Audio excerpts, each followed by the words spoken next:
Наталья, какое-то время тому назад, когда стало известно о том, что российское софинансирование зарплат бюджетников приостановлено, мы слышали заверение премьер-министра Анкваба и других должностных лиц о том, что зарплаты будут выплачиваться и что найдут они средства на продолжение выплат. Сегодня Бадра Гумба говорит о том, что зарплаты выплачивать они не в состоянии. Что происходит с бюджетом? И есть ли какие-то внутри бюджета возможности для оплаты зарплат? И плюс еще у нас энергетика. Нам говорят, что на оплату перетока денег нет. Как вы оцениваете возможности бюджета 2024 года? Бюджет на 2024 год по доходам был предусмотрен в размере 15 миллиардов с половиной. Бюджет 2025 года увеличение практически на 2 миллиарда. Темпы роста мы наблюдаем. Из них 5 миллиардов 200 – это российская финансовая помощь, в рамках которой миллиард с лишним инвестиционная программа и порядка 4 миллиардов – это все, что связано с оплатой труда бюджетников. Мы же летом слышали, что у нас состоялся такой хороший летний сезон. Все время Минфин рапортует о профицитах, то есть у нас есть какие-то сверхдоходы. То есть мы их получили. Так каким образом к концу года у нас вдруг не оказывается денег, вообще денег на то, чтобы оплатить заработные платы? Я усматриваю в этом нецелевое и неэффективное использование денежных средств. Нас пугали, что не будет финансирования. Это началось еще с лета. Мы должны были хотя бы какой-то резерв иметь для возможности оплаты труда. Что мы видим по факту на сегодняшний день? Все деньги, которые поступали по доходам, они тратились на прочие расходы, на приобретение дорогих автомобилей. Наш президент не останавливался, ездил по России. Это были такие командировочные огромные. Это были расходы на строительство. По строительству вообще характерная ситуация. Александр Золотинскевич всегда страдал этим. Понимаете, еще не поступили денежные средства на инвестпрограмму, а он уже начал делать предоплаты. Это нецелевое использование денежных средств. За это предусматривается ответственность. Неэффективно. И за это предусматривается ответственность. Но почему-то на протяжении последних 4 лет никто за этим даже не следил. В мою бытность председателем комитета, вот представьте, что бюджет на тот период был порядка 12 миллиардов. А сегодня он составляет 15. Если у нас такими темпами растут доходы. Знаете, это любимая фраза, между прочим, Александра Золотинского и моя в том числе. Где деньги, Зин? Почему мы сегодня не можем выплатить заработную плату? О перетоке мы будем говорить отдельно. Если обязательства, которые не выполнил президент Аслан Бжани перед Российской Федерацией по принятию инвестиционного соглашения, это не касается народа ни в коем мере. А соглашение по выплатам заработных плат, это бюджетные обязательства являются законом, как для абхазской стороны, так и для российской стороны. Наталья, вы видите какой-то выход из этого цуцванга?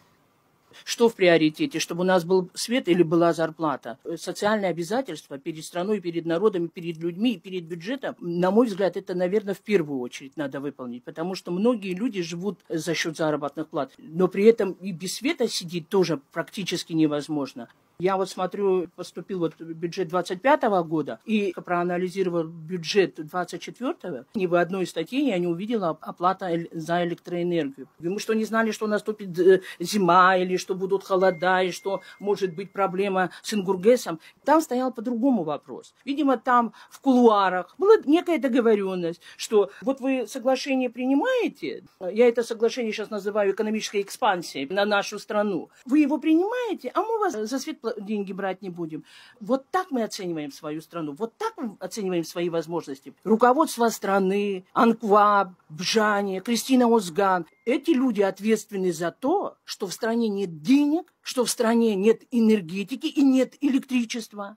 И прокурор, который ждет, что его полномочия продлят, лучше бы он озадачился ситуацией по нарушению Конституции вот этими 3 лицами. Вова Дылбак за неэффективное и нерациональное и нецелевое использование денежных средств. Вот где, понимаете, корень зла. На сегодняшний день мы находимся в период 90-х годов, когда нам предлагают, вот мы вам конфетки, бусы и свет дадим, отдать нашу страну, нашу землю.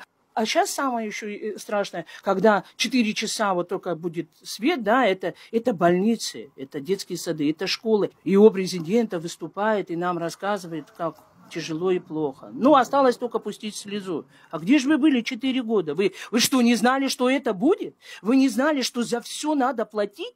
Мне просто стыдно, больно и обидно за то, что вот такие руководители, у меня нет слов. Натали, ваш прогноз до 31 декабря, как будет развиваться ситуация? Я не знаю объемы и параметры накопления бюджета, мне немножко сложно. Я вынуждена опираться только на то, что говорят в средствах массовой информации, в частности, председатель правительства говорит, его президент, они как раз таки вещают о том, что денег нет возможности оплаты перетока и нет возможности выплаты заработных плат. Я бы прокуратуре также посоветовала обратить внимание на отчеты контрольной палаты. Прокуратура ни одного не завела уголовного дела на предмет нецелевого использования денежных средств и неэффективного использования денежных средств. Почему? А материалы поступают? Поступают. Но прокуратура там не замечает. Пожалуйста, озадачьтесь проверками контрольной палаты, и вы найдете там денежку, причем неплохую. Натали, в свое время, когда вы еще были депутатом, и была депутатская группа, которые предлагали очень внятную программу для того, чтобы вывести энергетику из кризиса собственными силами, без заимствований. Какой ответ вы тогда получили от правительства? Как сейчас вы оцениваете то, что было сделано членами правительства в ответ на ваши инициативы? Мы же тогда ставили вопрос своими силами решить проблему, которая у нас из года в год возникает. Мы предлагали ввести электронную систему учета потребляемой электроэнергии и с возможностью у людей потом, чтобы они оплачивали. А вот ту, которую предложила руководство страны, в частности Кристина Узган, там было только одно – повышение цены на электроэнергию. Если уровень заработных плат не повышается, уровень пенсионных пособий не повышается, каким образом вы хотите повысить оплату за электроэнергию? Где будут брать люди деньги? Там надо было ввести мораторий на цену потребляемой электроэнергии, потихоньку приучить людей к тому, что вы должны будете оплачивать за электроэнергию.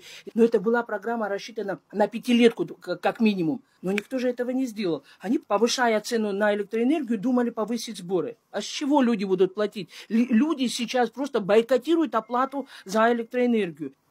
Насколько я помню, 2 года подряд вы предусматривали в бюджете по 100 миллионов рублей именно на установку приборов учета. И ваша идея главная заключалась в том, что приборы учета позволят повысить собираемость платежей, и за этот счет госкомпания Черноморэнерго сможет проводить постепенно реконструкцию собственной системы. Какова судьба вот этих предусмотренных 2 года подряд по 100 миллионов рублей на приборы учета? Что было сделано? По-моему, в 2024 году не было уже предусмотрена дотация на Черноморэнерго, и в 2025 тоже не предусмотрено никаких дотаций. Хорошо, вы не доложили 2024 год, думая, что инвестиционное соглашение, прошу прощения за слово, протащите, и вам будет бесплатное электричество. Но не протащили. Надо откуда-то искать деньги. Никто об этом даже не думает. Установка средств учета, насколько выполнена, не знаю,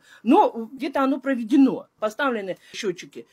Но цена повысилась. 4 раза. А доходы народа в 4 раза увеличились. Ну как? Натали, если я вас правильно поняла, в бюджете на 2025 год не заложены средства ни на переток, ни на софинансирование зарплат бюджетников, от которого Россия отказалась. Это действительно так?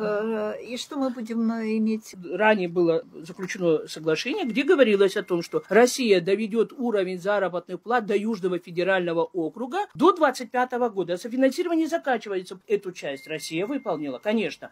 А с 2025 года мы должны закладывать уже сами за счет собственных доходов. Есть ли у бюджета, который уже составлен, какие-то резервы для того, чтобы оплачивать в 2025 году и переток, и вот эти повышенные зарплаты бюджетников? Парадоксальная ситуация. Увеличение бюджета на 2 миллиарда и увеличение расходов на 2 миллиарда. Обязательства по заработным платам они оставили на второй план, а вот эти хозяйственные расходы и вот эти искусственные расходы, которые были увеличены на 2 миллиарда, они их и осуществляли. В приоритете не зарплаты, не оплата перетока, а хозрасчеты. Правильно я вас поняла? Да, хозяйственные расходы. Мы паразитировали на российских деньгах. То есть у нас стабильно шла заработная плата с Россией. А все, что мы увеличивали бюджет, это все ушло на хотелки исполнительной власти. Если Минобороны приобрела в 2024 году энное количество машин, цена вопроса, по-моему, до 50 миллионов. Это 3-4 дня оплаты нашего перетока. Вот в 2023 году параметры государственного бюджета были 13 миллиардов, это с учетом местных бюджетов, да? В 2024 15 миллиардов с половиной, а в 2025 17 300. Каждый раз на 2 миллиарда, понимаете? И потом же эти 2 миллиарда расписывают по своим хотелкам. Вот что происходит.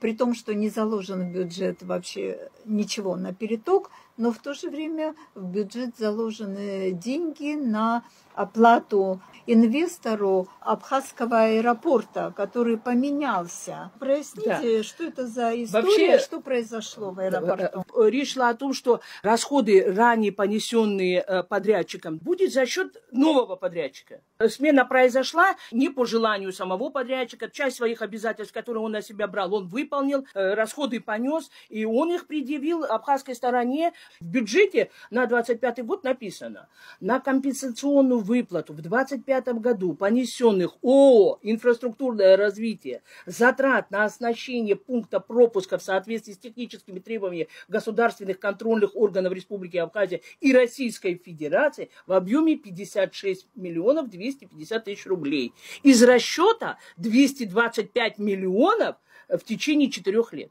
То есть абхазский бюджет будет платить 4 года. Почему желанию произошла смена подрядчика, никто не знает.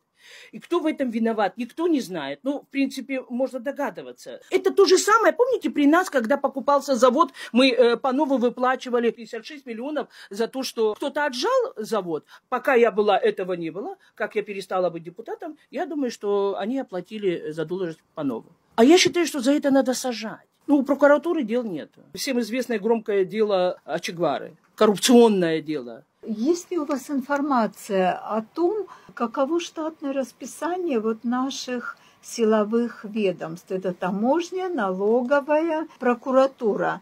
У вас есть понимание, что у нас происходит с этим? Вот я могу только одно сказать. Потому что я прочитала по бюджету, по проекту бюджета на 2025 год идет практическое увеличение везде. В бюджете не видно штатное расписание. Я, когда была председателем комитета, я обычно требовала дополнительную информацию по тому, какое штатное расписание, какого объема заработных плат. Прям поструктурно видела все расходы. Если вы помните мою бытность на заседании с Минобороны, где я сказала, что у них заложено на ГСМ такое количество нефтепродуктов, что служебным транспортом может быть либо танк, либо БМП, который будет без остановки ездить туда-сюда. Вот такая система была в рамках проекта бюджета по вот таким силовым структурам. И на сегодняшний день я могу только в общих чертах сказать, посмотрев на проект, везде идет увеличение. В частности, внутренних дел увеличение на 96 миллионов по сравнению с 2024 годом. На Министерство юстиции 133 миллиона. На миграционную политику 47. В мою бытность это было 37. Вот от чрезвычайных ситуаций увеличение на 21. По всем этим ведомствам идет кратное увеличение штатных единиц. Поэтому и возрастают расходы.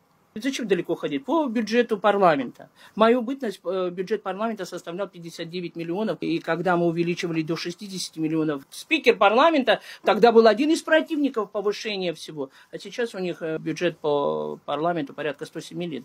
Что правительство должно в этой ситуации сделать для того, чтобы вот эту катастрофическую ситуацию как-то изменить? Ну, я вообще считаю, что надо сократить штаты, потому что у нас огромное количество людей, работающих в бюджетной сфере. Это необоснованные расходы. Один начальник и 3 заместителя. У каждого отдела на сегодняшний день, где мне приходилось читать, пресс-службы со штатом в 5-6 человек. Это все люди, которые сидят на бюджете, то есть получают заработную плату. Самое еще интересное, забыла. В бюджете 2025 года на фонды президента и кабинета министров 780 миллионов. Мы не давали возможности увеличивать резервные фонды кабинета министров, а сейчас они 280. А у президента 500 миллионов. Мы больше 300 миллионов не повышали президенту. Где отчет по выплатам? Куда ушли эти деньги из фондов? А прокуратура не хотела бы озадачиться, куда тратятся эти деньги? У Анкваба и у Бжани была сумма кратная тому, что нам надо заплатить за электричество, и мы тихо, спокойно сидели. Я хочу, завершая, наверное, обратиться к народу и сказать, что пусть не думают, что вот это желание сменить власть или прийти во власть. Есть только одно желание, честно говоря, прекратить вот эту вакханалию. Это не воровство бюджетных средств, это грабеж бюджетных средств. Если бы мы думали в первую очередь о народе, о людях, о свете, и с учетом того, что Вова Дылба говорит, у нас хорошие доходы, можно было бы сформировать какой-то стабилизационный резервный фонд, который мы должны были предусмотреть на оплату перетока. Это у двух руководителей страны, у Анкваба и у Бжаня, 700-800 миллионов. Вы кто, люди? Куда вы дели эти деньги? В бытность нашу работы в парламенте я каждый раз истребовала отчет по данным денежным средствам. Да, это не нравилось, но я всегда истребовала. И всегда предоставляла эту информацию коллегам. А я вам могу напомнить, возьмите, откройте историю выступления Аслана Бжаня, где он так изливался и говорил, что Хаджинба тратит деньги фонда не по целевому назначению, что там коррупционная составляющая. Там было гораздо меньше, в 2 раза меньше денег, чем у него сейчас.